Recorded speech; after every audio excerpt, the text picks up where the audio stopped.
Another guy that I think just absolutely got shafted in this Hall of Fame vote was Gary Sheffield. Not being in the Hall of Fame is going to be a crime. He's probably going to get in someday, maybe in the Veterans Committee. I know people have their reasonings, but he has better numbers than David Ortiz.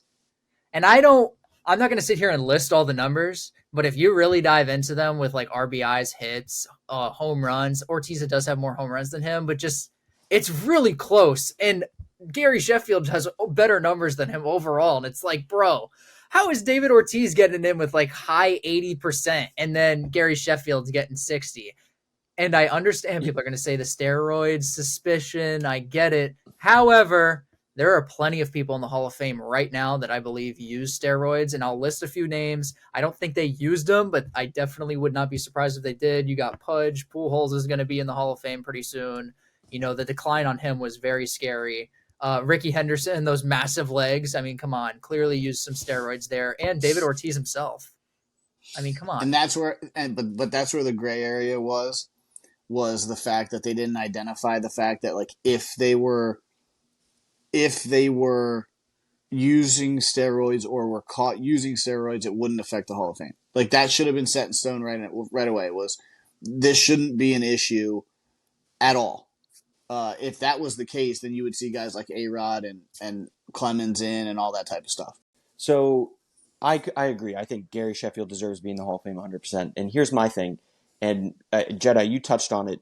I believe it was just allegations against Sheffield. There was never a confirmed test. He just came out in some reports or some shit, right? Like there was never a positive test, correct? I believe that he used some sort of cream that had steroids in it, but it was like he never got like injection steroids, and it was also the same cream that I think he supposedly said that Barry Bonds gave him. Okay. So here's my thing. Though. One more thing. Do you know? Go ahead. Is Big Papi got popped for a test, but it was one of those ones that was a league only. Like it wasn't supposed to be made public. Like, so he failed a drug test. Consider that a failed drug test in my eyes.